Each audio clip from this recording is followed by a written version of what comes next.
As a conflict of interest disclosure, I don't have any commercial conflicts of interest in the area of sodium. The Canadian data that I will present as a researcher is then funded by the Canadian Institutes of Health Research, and then much of the data from the Latin American countries has been funded through the Pan American Health Organization office in Washington. So what I was asked to speak to you today about was progress on sodium reduction in the Americas. And so what I'm going to do is first start off on the on Canada and give you some experience in Canada. Because as Chris said, the US process and described it, we actually started it a couple of years earlier. So we had our guidance documents set out in 2012, but the process started well before about 2010 as part of the sodium working group work. So it has a strategy for sodium reduction in Canada that was published in 2010, which I chaired, which then was followed up by targets and timelines in 2012. But the discussions and the consultations with industry occurred for those 2 years, intervening 2 years, and actually had already started quite aggressively during the work of the sodium working group. And then I'm going to present you some interim results of sodium levels in foods, and that's work that I conducted at the University of Toronto using our branded food database, and we had results from comparing our baseline data in 2010 to results in 2013. So really those results would represent the first 1/3 of our strategy, because they, as I show you later, had 2-year intervals, and so the data we collect in 2013 would represent the 2010 to 2012 effectively food supply changes.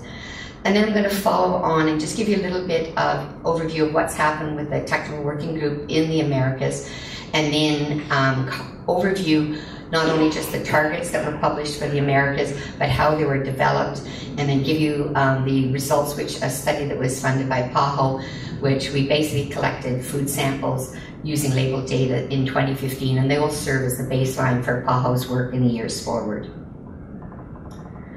So, as Chris had said, Canada's intakes, I'll just elaborate, are virtually the same as the US. I mean, we have some differences in which foods it's coming from, but our estimates of intakes from our National Nutrition Survey data that was conducted in 2004 said our intakes are about 3,400 milligrams a day as well. And I just put bar graphs there for each of the age groups. And I think I just want to re-emphasize the point that Canada's sodium reduction strategy was set up to aim to get our levels down to the UL. So it wasn't trying to get us down to that 1,500, but really was a strategy to get our intakes from that 3,400 to a population average below the 2,300 milligram. And as you can see, particularly for males, but virtually every age group other than the women older than 70, virtually all of our intakes, the proportions exceeding the ULs are mostly 80-90%. So there's lots of room for reduction in our intakes as well. And this is just a cover of a report from the sodium working group, but the strategy actually was focused in 4 different domains. And although sodium reduction strategy was probably the pillar or the underpinning of the sodium reduction strategy, which is the first, if you can't read it, is reductions in the food supply. But I think it absolutely had to be followed with strong campaigns on awareness and education, and Health Canada did some very good programs on follow families and eating and health issue shopping and recipes and eating out. So there's a very aggressive campaign with lots of very innovative marketing on raising sodium awareness, as well as Chris's last slide has said some research. There was our Canadian Institutes of Health Research and our National Natural Sciences Engineering and Research Council got together and really held a number of workshops to convene a research agenda for both agencies, and then they in turn issued calls for research, and actually our sodium research was funded by the CIHR based on that call that came out of this strategy to develop research agendas. And then the fourth important pillar of the sodium reduction strategy was the need to know that if we're going to use a voluntary program, that it would, the committee called it a structured voluntary approach to sodium reduction, which meant that it had to be accompanied by clear and transparent monitoring over time, but also the ability to stop, reflect on how we're doing, and if need be, to adjust and look at the targets over time as well, because recognizing that the food industry was going to effectively is uncharted territory, and there may very well be need to adjust the targets and the progress as we saw results along the way. And I think I put this slide in, and it's you don't even have to read the names, but I think it's there to just say that we're talking about a sodium reduction strategy, and the committee was really acutely aware of this. Sodium is actually found throughout our food supply. I mean, it's virtually everywhere, so any sodium reduction strategy cannot just focus on a few food categories. It really has to be global and comprehensive. Although we do recognize that there are probably a half a dozen categories which are probably some of the largest contributors to sodium intake. And that occurs actually through two methods. One, we either consume a lot of that product, and I would say bread would fit in that example. It's only a moderately high level of sodium, it's not particularly high, but we consume so much of it as a population. While things like processed meats, although we do not consume a lot of them on a daily basis, when we do, they actually contribute a lot of sodium to our diet. So when you look at it in terms of a dietary pattern, you have to look at both the quantity of sodium in the food as well as the quantity of food that's consumed. And so your sodium reduction strategy has to keep both of those facets in mind. And so this work started with the work of the sodium reduction strategy for Canada, but it was followed up by work that Health Canada continued for 2 more years, working intensively with the food industry to come up with a sodium reduction strategy, which was finalized in 2012. And this strategy set benchmark targets in order to achieve, and the goal was that worked to about a 25% reduction in sodium across the food supply by 2016. And although not every food category would have averaged out to about a 25% overall. And it was done in 3 phases. And these were sales-weighted averages, so they weren't for every food to meet these benchmarks, but sales-weighted in a food category, recognizing that the impact would be driven much higher by the largest market shares in a food category. And so these benchmarks were set for phase 1 at 12, 2014, and then phase 3 would be the goal. If we achieve those, we'd become closer to that 2,300 milligram. But as well, recognize that some of the efforts really had to focus on those really high sodium foods within a category. And so there were maximum targets set for each of the food categories. And I think there are 183 food categories. And Canada is different from the US, just focused on packaged foods, and work is still underway with the restaurant food sector. So with our study in UT, we actually had two objectives. It was really to look at the distributions of sodium levels within categories, both in 2010 and 2013, and then to determine changes in the proportions of foods that met the various benchmarks. And we did publish this results a year and a half ago, and the reference is there.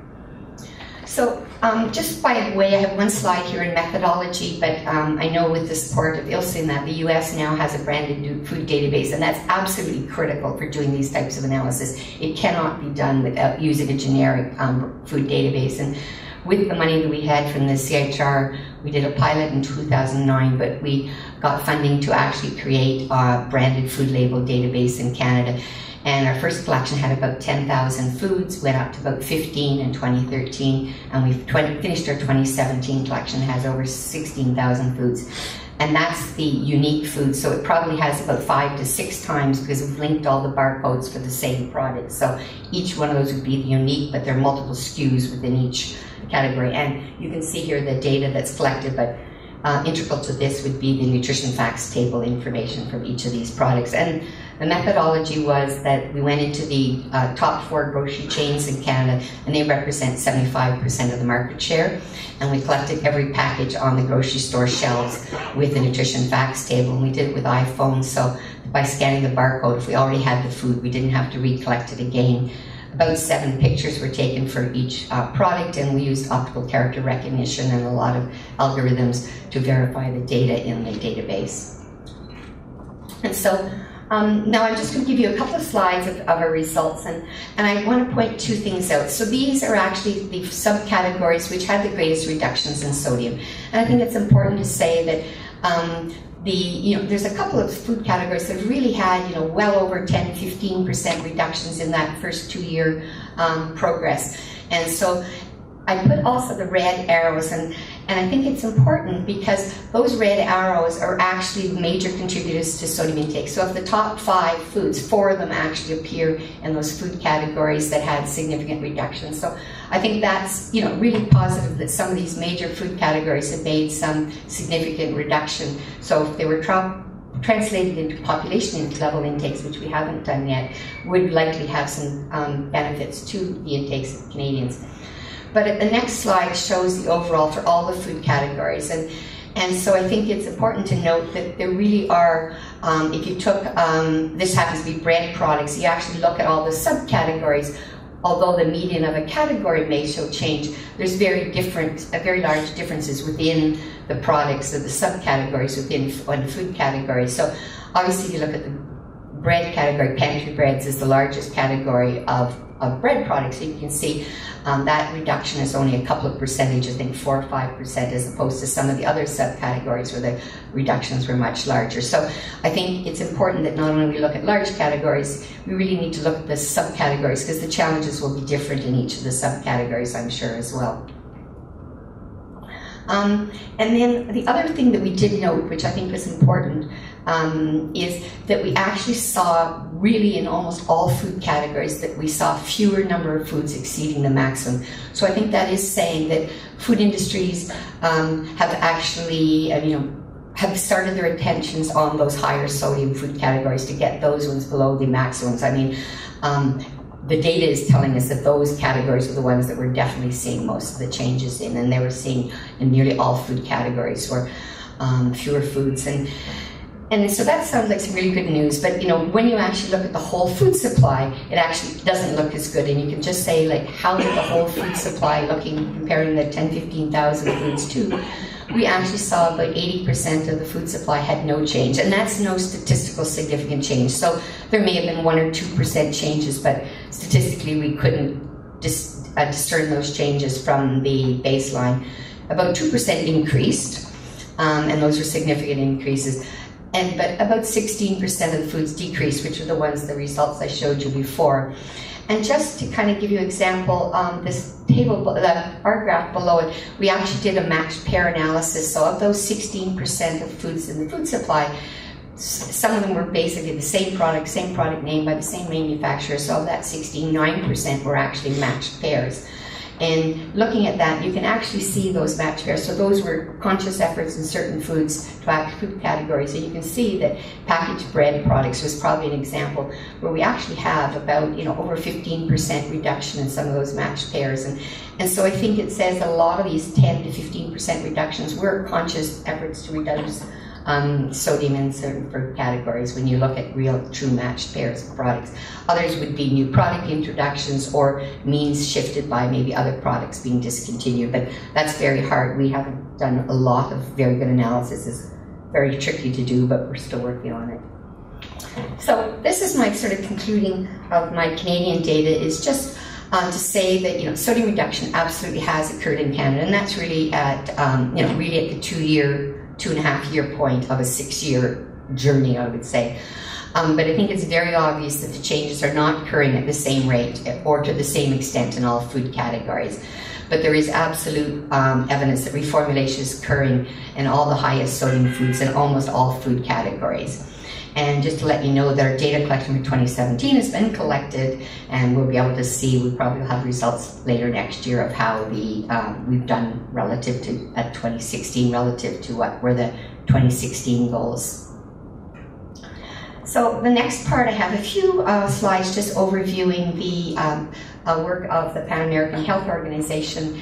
And as it was said in the introduction, I actually chair their technical advisory group, and it's made up of representatives from researchers, civil society, and health authorities, which are basically mostly government officials or government-related agencies throughout the region, and some technical advisors internationally as well. And there's 5 real areas of work that the TAG has been focusing on. Social marketing, because in many countries in the Americas, the sodium isn't all coming from packaged food supplies, so there will actually have to be efforts to change cooking habits, food preparation habits, so it isn't all just focused on the food supply. surveillance, so really strengthening their capacity for both sodium monitoring, urinary measures, food monitoring, a number of surveillance activities. Engaging the private sector, so there was a Salt Smart consortium, and so the targets that I'll mention were actually then presented to representatives of the food industry associations from the region, and also many company reps attended those ones and were endorsed by the companies as well. And then there's a big efforts as well to make sure that salt reduction strategies are synchronized with their iodine fortification programs and that they're monitoring both at the same time. And then, of course, some study research in terms of looking and helping countries with study quality methodologies for many of these assessment things. And the emphasis of the TAG is really in developing resources and tools to support public health authorities throughout the region in their sodium reduction strategies. So I'm just going to give you some key milestones, because I think it's actually quite amazing now that the regions, 20 countries in the region now are addressing some form of sodium salt reduction strategy in their health agencies, and there only were 3 countries in the region when we started in 2009.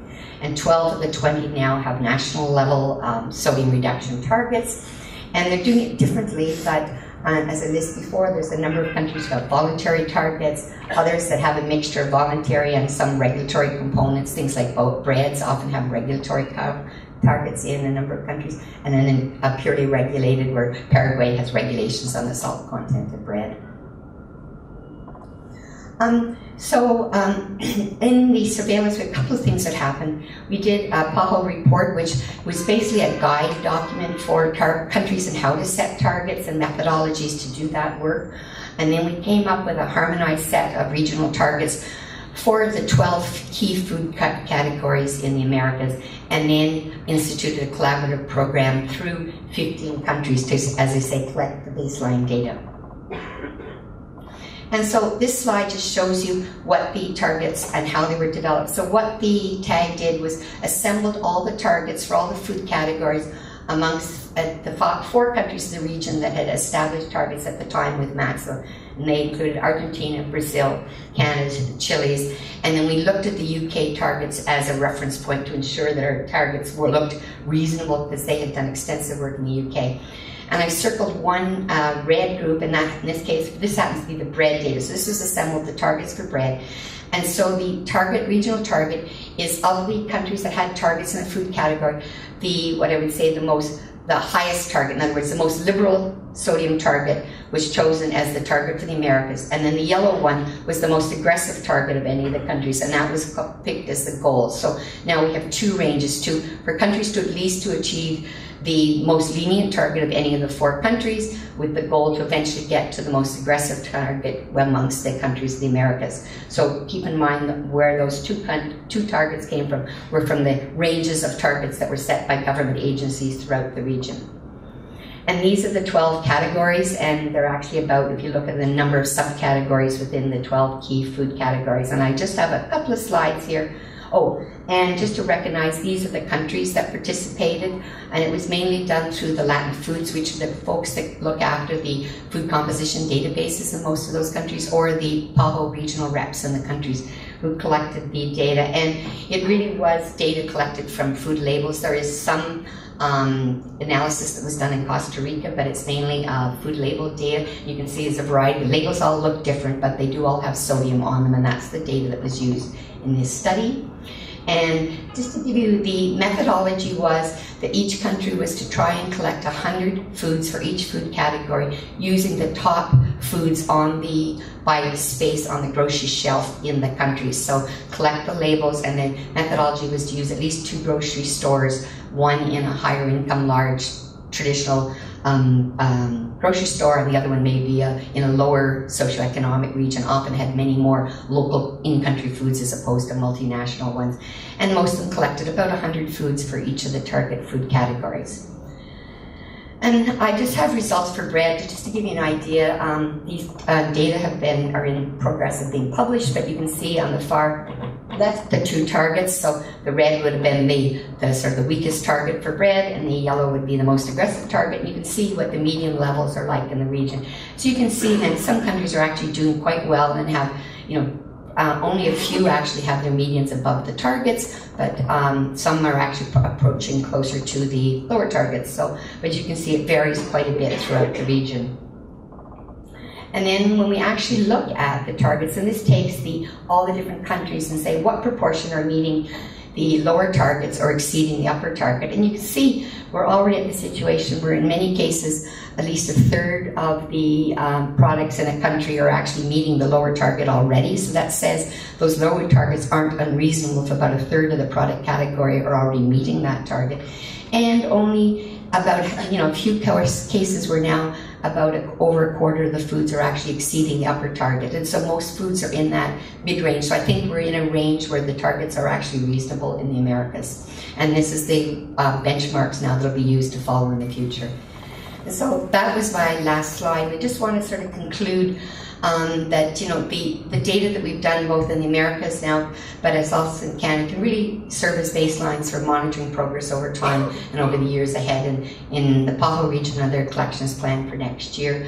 The data now are available through the Americas overall, but by country, as you see, we can do the analysis by country, and we can also do it by category and brand within it, because many of them are the same brands throughout the region.